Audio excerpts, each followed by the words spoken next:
Sir बताइएगा कि मौलाना फजल रहमान साहब देखा जा रहा है कि कल भी उन्होंने एक मीटिंग की है, नवाज शरीफ से मिले हैं, दीगर उन जो पार्टी लीडर्स हैं उनसे भी मिले हैं, क्या बात हुई है, क्या मुत्तफिक हो चुके हैं मौलाना साहब? बहुत सी चीज़ों पे हम आगे बढ़े हैं और वो जो जो आगे बढ़े हैं वो इंशाल्लाह आपको पता चल जाएगा। कुछ चीज़ों पे रुके हुए भी हैं और देखें उसको कोशिश कर रहे हैं कि रिज़ॉल्व हो जाए, ना हुआ तो भी आपको पता चल जाएगा। मगर आज मोस्ट प्रॉब्ली जो है ना पीटीआई के साथ मीटिंग होगी।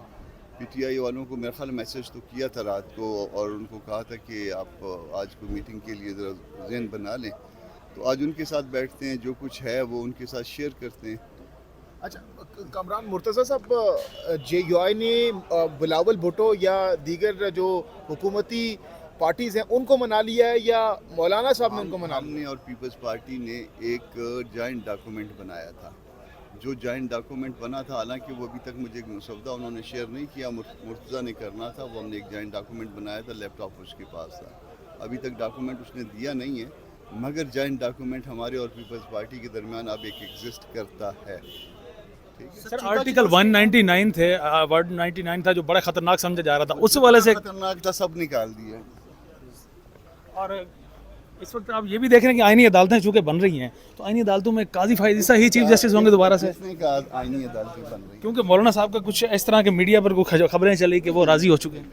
मौलाना ने उसके साथ आज जंग की, उसमें देख लीजिएगा ना, जंग में उसमें उन्होंने कहा कि जो हमारा एक वो है, अगर कोई बात होगी तो बेंच के ऊपर होगी। तरामीम का रास्ता नहीं खोलती, बल्कि आइन के अंदर वज़ा करदा असूल, अभी जैसे सीनियर्स ने बताया कि जजमेंट्स हैं, तरीक़ाकार वज़ा किया गया है, सेनेट कंप्लीट नहीं है, नेशनल असम्बली कंप्लीट नहीं है, दोनों हाउसेस नहीं हैं, तो क्यों आप चाहते हैं कि अवाम की नुमाइंदगी का हक रखने वाले नुमाइंदे इस पार्लियामेंट से बाहर हों और उनकी गैर मौजूदगी में आप कोई आईनी तरमीम करना चाहते हैं? ये बात समझ नहीं आ रही। लिहाजा ये टाइमिंग मेलाफर्डी है और ये जो तरीकाकार है ये भी मेलाफर्डी पे मबनी है। हमने फॉर द टाइम भी इस पिटीशन को विड्रा किया है, लेकिन हम लोग अपना राइट रिजर्व रखते हैं कि हम इसको ज़रूर चैलेंज करेंगे। पूरे पाकिस्तान के वकला इस वक्त मुत्तहिद हैं और पूरे पाकिस्तान के वकला जो हैं इस आइन की सरबुलंदी के लिए यकजान है। लिहाजा कोई शख्स भी इन गैर आइनी तरामीम को मंजूर करवाने की कोशिश करेगा तो पूरे मुल्क के वकला जो हैं वो इन सड़कों पे भी होंगे और इस सुप्रीम कोर्ट के बाहर भी होंगे और इस पार्लियामेंट के बाहर भी होंगे। हमने आखिरी हद तक जाना है। पहले भी हमने जानों का कुर्बानी दी है, हमने जानों का नजराना दिया है, हमने पेट्रोल बम सहे हैं, हमने बदतरीन लाठीचार्ज सहा है, हमने जेलें सौंपतें सब बर्दाश्त की हैं।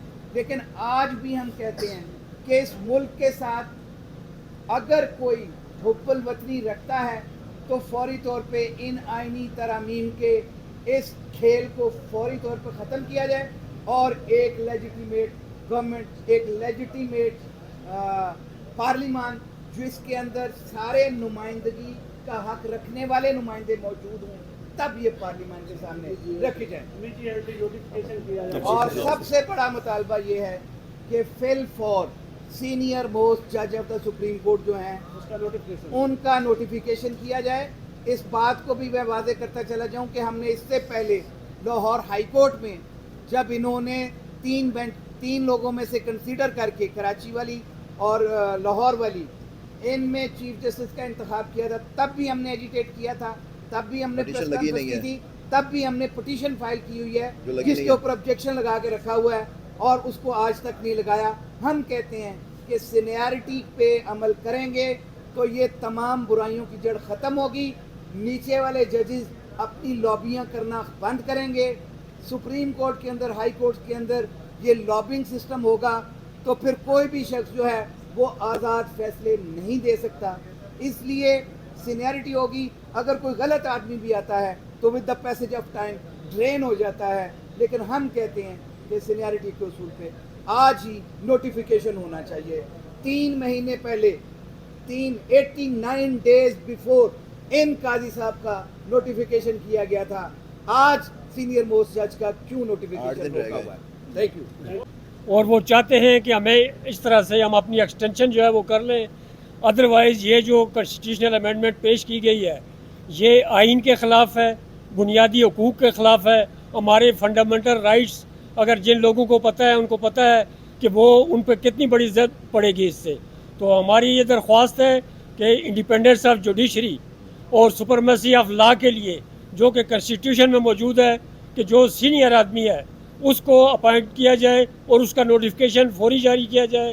اور یہ جو ہے کہ نوٹیفیکیشن جاری نہ کرنے کی وجہ سے مزید لوگوں میں جو ہے انہماک پیدا ہو رہا ہے, لوگوں میں یہ اضطراب پیدا ہو رہا ہے کہ یہ ایسا کیوں کر رہے ہیں اور اس کی وجوہات کیا ہیں. اور یہ سب کو علم ہے کہ جس وجہ سے آج تک انہوں نے یہ نوٹیفیکیشن جو ہے چیف جسٹس کا وہ جاری نہیں کیا. اور ہم کسی کنسٹیٹیوشنل کورٹ کو نہیں مانیں گے. ہم کنسٹیٹیوشنل بینچ اگر بنتا ہے تو وہ تو ٹھیک ہے, اور وہ کنسٹیٹیوشنل بینچ جس طرح ہمارے سینئرز نے کہا ہے کہ 5 جج جو ہے سینئر ان کو کنسٹیٹیوشنل بینچ بنا دیا جائے. تو یہ میری سبمیشن ہے. لیجسلیشن نہیں جلدی میں کی جاتی, لوگوں کو انوالو کیا جاتا ہے. یہ جو جلدی میں ہے 11:30 بجے کمیٹی کی میٹنگ ہوگی, 3 بجے جو ہے سینٹ کا اجلاس ہوگا, اس کے پیچھے ہمیں بہت شک و شبہات ابھر رہے ہیں. کیا جلدی ہے؟ یہ اسی طرح جیسے رات کے اندھیرے میں آپ آئینی ترمیم کرنے کی کوشش کر رہے ہیں. ابھی لوگوں تک یہ مسودہ پہنچنا چاہیے, ساری قوم میں ڈیبیٹ ہونا چاہیے, ساری بات میں پارلیمنٹ میں, پھر اس کے بعد ڈیبیٹ. پہلے رائے لی جائے, بار کی رائے لی جائے, پبلک کی رائے لی جائے, اس کے بعد یہ معاملہ ڈیبیٹ ہونا چاہیے. اس کے لیے بھی اسپیشل کمیٹی بننی چاہیے. دیکھیں نا, جب 18ویں ترمیم لائی گئی تھی تو 27 رکنی کمیٹی بنی تھی پارلیمنٹ کی, جس میں ہر بڑی اور چھوٹی پارٹی اس کا شامل حصہ تھی. اور پیپلز پارٹی کے رضا ربانی صاحب نے چیئر کیا تھا اس کو, اور اس میں ساری پارٹیز نے جتنی بھی اس وقت جو تھی پارلیمنٹ میں, انہوں نے ایگری کیا تھا اس مسودے پر جو کہ 18ویں ترمیم کی شکل میں اڈاپٹ ہوا تھا. اور 6 مہینے تقریباً اس پر ڈیبیٹ چلی تھی. تو آپ کو سامنے پریزیڈنٹ ہے, آپ اس کو لوگوں کے سامنے لے کے آئیں, پارلیمنٹ میں ایک اسپیشل کمیٹی بنائیں جو اپنی رپورٹ پیش کرے جس میں ساری سیاسی جماعتیں شامل ہوں, اور پھر اس کے بعد پارلیمنٹ کے سامنے ڈیبیٹ ہو. یہ ساری چیز کو اگنور کر کے کیا جلدی ہے, کیا اتنی جلدی پڑی ہے کہ آپ چاہتے ہیں جلدی سے اس کو بلڈوز کر دیا جائے. میں نے مثال دی ہے 2010 کی 9 اور 10 کی جو کمیٹی بنی تھی, 27 رکنی کمیٹی ہیڈڈ بائی رضا ربانی, اس نے 6 مہینے ڈیلیبریٹ کیا تھا. تو اب بھی لے کے آئیں, ساری پارٹیز کو اس میں شامل کریں اور اس پر ڈیبیٹ ہو. یہ کہہ دینا کہ جی 25 سے پہلے اگر یہ آئینی ترامیم ہوں گی تو تب ہی ہو سکتی ہیں. کیا یہ ملک 25 کے بعد یہیں پہ ہے نا, یہ پارلیمنٹ بھی سو کارڈ یہیں پہ ہے, یہاں کے نمائندگان بھی یہیں پہ ہیں. 25 تک کون سی ایسی چیز ہے جو ان کو مجبور کر رہی ہے کہ جی ہم نے 25 سے پہلے یہ آئینی ترامیم کرانی ہے؟ یہ ایڈمنسٹریشن کے میٹرز کے لیے اس میں کوئی حرج نہیں, کیونکہ اس کا پریسیڈنٹ موجود ہے ملکوں میں بشمول انڈیا کے. پریکٹس اینڈ پروسیجر میں تو بینچ بن گئی ہے ویسے بھی. ہاں, وہ تو کنٹرولنگ بینچ میں وہ تو اس لیے اس صورت میں ان حالات میں, لیکن اس میں جلدی کیا ہے؟ ہمیں صرف یہ کہنا ہے کہ ہو سکتا ہے کوئی اچھی تجویز آئے جس کو ساری پارٹیز جس پر ایگری کریں, لیکن جلدی میں کیا ہے, یا اسی لیے